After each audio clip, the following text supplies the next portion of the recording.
Live at 4. Let's look at the store. We're going to talk about the compensation for the Titania Red Start problem. But before we get into that, let's look at the week that is upcoming. And this is the critical points right here.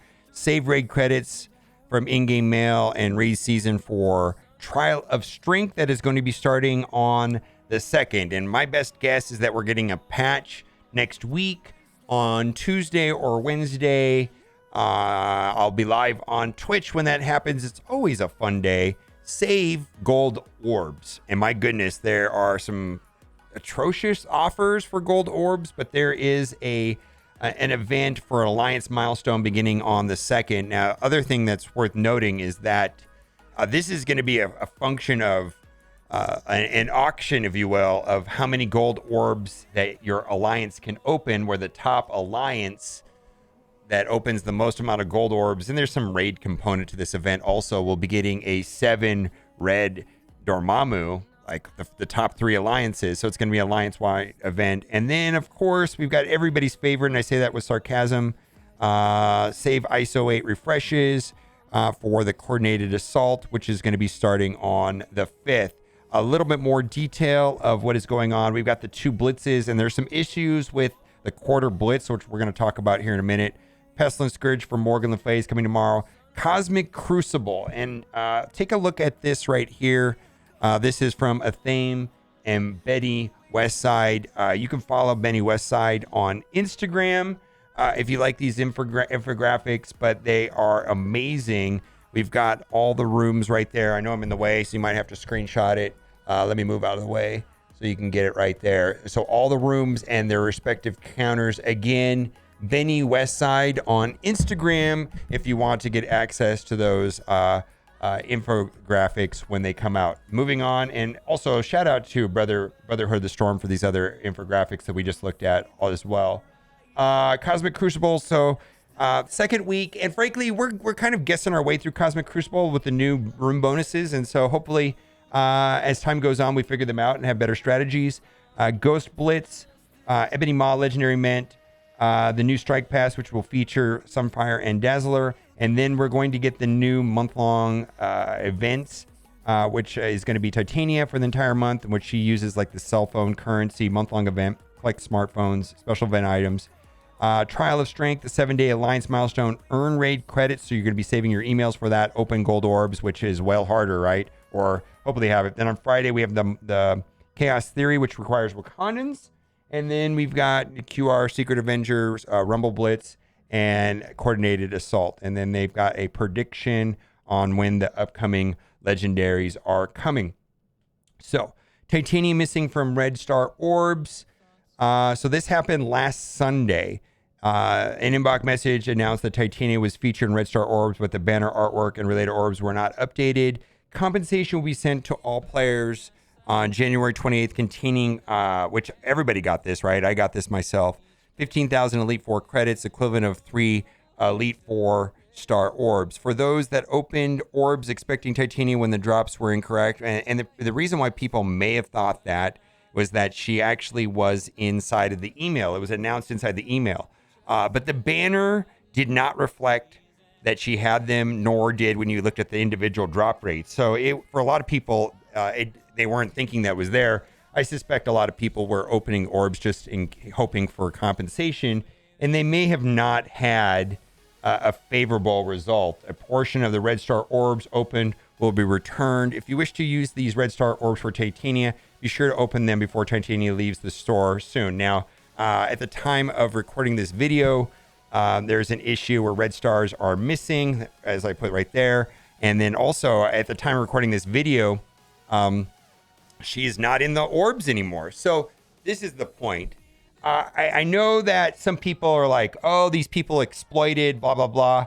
And they're, you know, I'm doing the right thing and I would never consider doing that. But you know what? At the end of the day, I think we need to, rather than blame other players, I think we need to acknowledge that this is a scopely created problem. And this would never be an issue if it was right in the first place. And they're the ones to blame, not the players. Scopely's the one to blame. They're the ones that screwed it up. Just like right now, Red Stars are not there. So they're still in your inventory. You'll get them back, but that you can't open them right now. Why? I don't know. They're the problem, not other players. And so I worry about like comments like this. And I get his point. I don't think anything bad about him, but finally figuring out how to not just screw over the ones who know right. No, we need to be blaming the developers for screwing that up. It's their fault, not the players. The players are acting in their best interest, and it's Scopely's responsibility to not create these situations in the first place. An issue with Quarter Blitz, again, another screw up today. There were issues with 2 instances of Quarter Blitz today where the cheaper Blitz charges and power cores cost to Blitz were not working properly. In the first instance, the reduced cost did not work for the full duration of the event. A makeup run in the Quarter Blitz will be scheduled to run again January 30th from 1 a.m. to 5 a.m.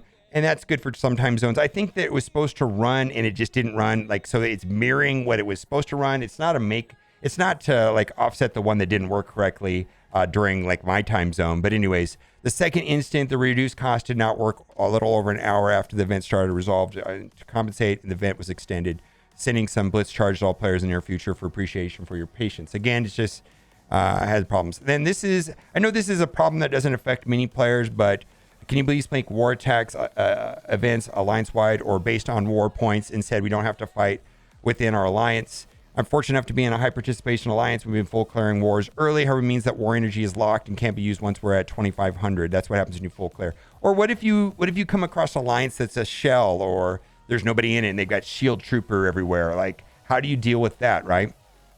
An event like this requires 14 war attacks, it becomes a significant issue. And I understand that there's a ways of saving a team and not attacking it and coordinating with alliance, but why do we have to play the event over the war, right? The war should be played to win, but now we're in conflict because the developers designed it that way. And so maybe if you full clear, maybe everybody in the alliance gets 14 war attacks, or make it an alliance participated event so that you're not competing with your alliance mates to get these attacks. I just don't think it's well thought out. Then this is an issue that I did, and I just wanted to, hopefully nobody else makes this mistake, but I actually made this mistake myself, and I'll show you a screenshot of me actually putting ISO 4 on Quake. I done goof a story that requires a 20 character title. I'm browsing the ISO 8 store, noticed that I had a lot of protector resist characters, might as well pump up some low level characters, might have so many I'm never able to get to spend all those. Just go by sort by protector, scroll down to characters only green level 1. Okay, here we go. Start max fusing, resist by 1 until something weird happens. Only able to do crossbones up to tier 4. Turns out I actually put T4 blue ISO on him. It was a weird situation where he's level 75, but I had no blue ISO on him yet. So a class icon was still green. The class icon was still green, making me think I was still level 1 ISO. I just stared at the screen for a while. Suggestion time: when you have a level 75 character, when you upgrade the ISO matrix to level 2, can it be changed the class icon to blue right away instead of leaving it green until you spend blue ISO on them? It's a very isolated incident, but it was also an incredibly costly mistake. And I know I'm an idiot, and maybe this guy's an idiot too, but I know that I'm not the only person that I made the mistake. And I actually do that right here on Quake, right here. The screen is green, and I understand that it's blue, or the main takeaway is this, is look right here. The color is up here, whether it's blue or green. Do not look over here. If you look over here, you might make the mistake that I did, which is easily avoidable, I suppose. And I started putting blue ISO 4 on Quake, and I was like, wow. Look at this right here. Oof. Blue ISO 4 on Quake, not cool. Because I got to look up here, not over there. Anyways, I hope it saves somebody else from making the same mistake. Gear tier 16 is a nightmare, yes. And so here's the reality of the situation is that bottlenecks are part of Marvel Strike Force, unfortunately, and it's just a thing, right? And it's a mess, right? And the reason why they create these bottlenecks, specifically in conjunction to this post, for the love, can we please get some special unique Gear 16 when they do pop up? Can be more than one piece a month. Getting ridiculous. Yeah, they're trying to sell you these right here, which is outrageous. And for a lot of people, the scarcity of orange gear has gotten better than it was like 3-4 months ago. And I think that's where we are in this place of the game right now, is that orange gear is made more available, and they are not done milking people for teal gear. It's a thing. I don't think it's going to change, and the reason why they do it, and they will continue to do it, is because they want to sell these offers. And I don't see that anytime soon. What I see happening is that they are making orange gear more lax at this time. That's just the progression of the system of the game. What's the worst part of Marvel Strike Force? Personally, I say recruiting. Blitzing gets an honorable mention though. Yeah. I mean, it's one of the two rules on my Discord server. No recruiting, no blitzing, right? No blitz talk. Oh my God. And which led me to another post, and I just wanted to also echo the sentiments of this post. I think it's a big deal. Please be thankful for all they've done for us so far and will continue to do. Oh, you thought about Scopely? Nope. Now I'm talking about your alliance leaders and your captains. Too often we take for granted all the time that they take bringing in new members, adjusting raid names, making sure that trains run out of time, recruiting people, babysitting people, getting people to finish activities, so on and so on.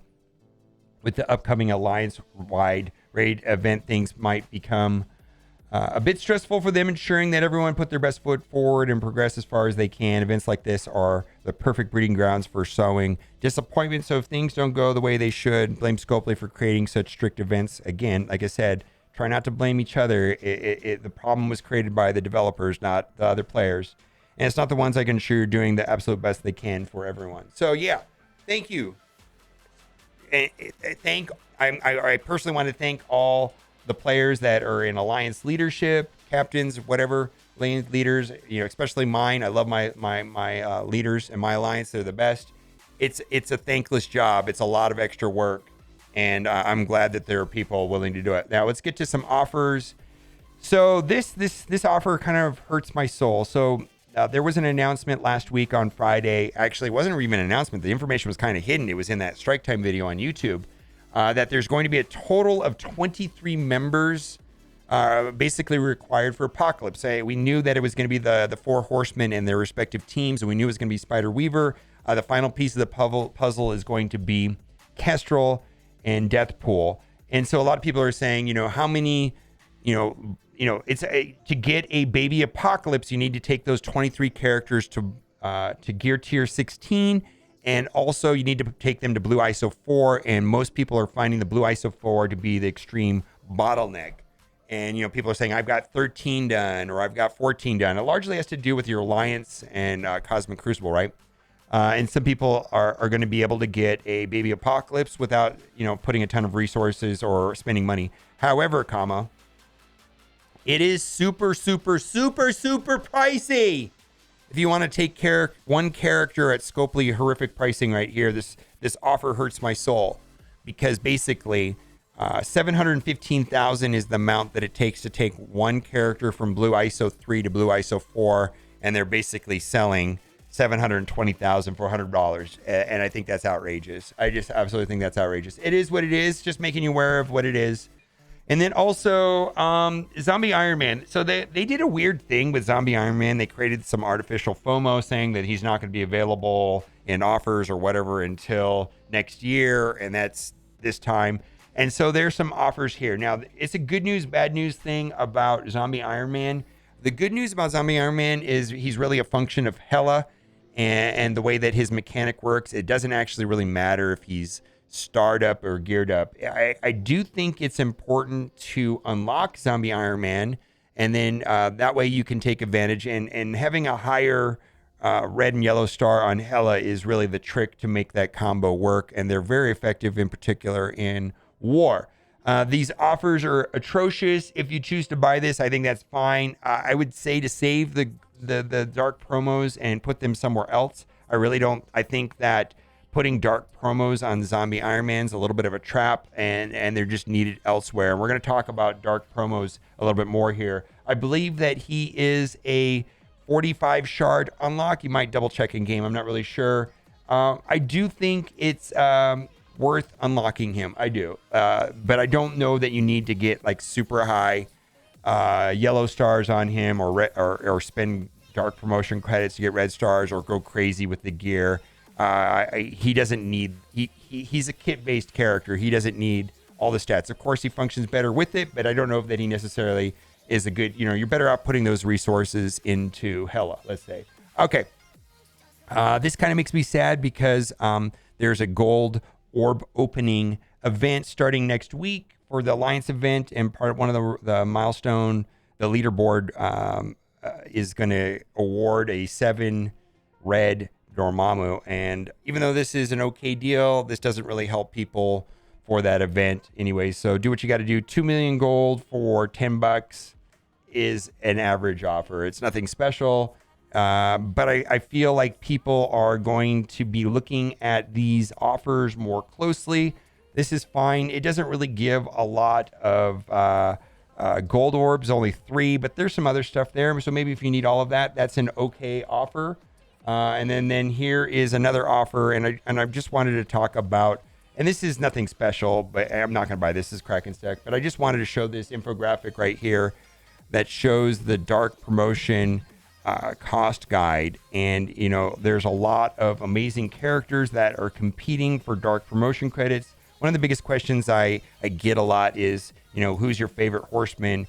And for me, it's up for debate. People are split between Morgan Le Fay and Red Hulk. For me, it's Red Hulk. I just like him. I think he's amazing. And I'm more inclined to put my red stars on Red Hulk just because I like him more. But anyways, I don't think it's a good idea to spend the dark promotions on Zombie Iron Man or Doctor Doom, or definitely not Ultimus. Now, there is some question on what's going to happen in Ultron. My understanding is Ultron is not in there right now, and there's supposed to be some sort of event.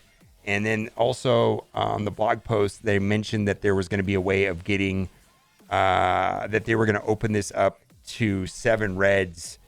I don't know the exact details on that. But anyways, take a screenshot if you're interested in that. That's the dark promotion guide, so you can see what the cost is. And this is the cost to take, 600 is only the cost to go from 3 to 4. So you got to take her, you have to spend 100 to get her to 1. You have to spend another 300 to get her to 2, another 400 to get her to 3, another 500, so on and so on and so on. So this is the cost to go from 4 to 5, and then from 5 to 6, and so on and so on. 2 more offers.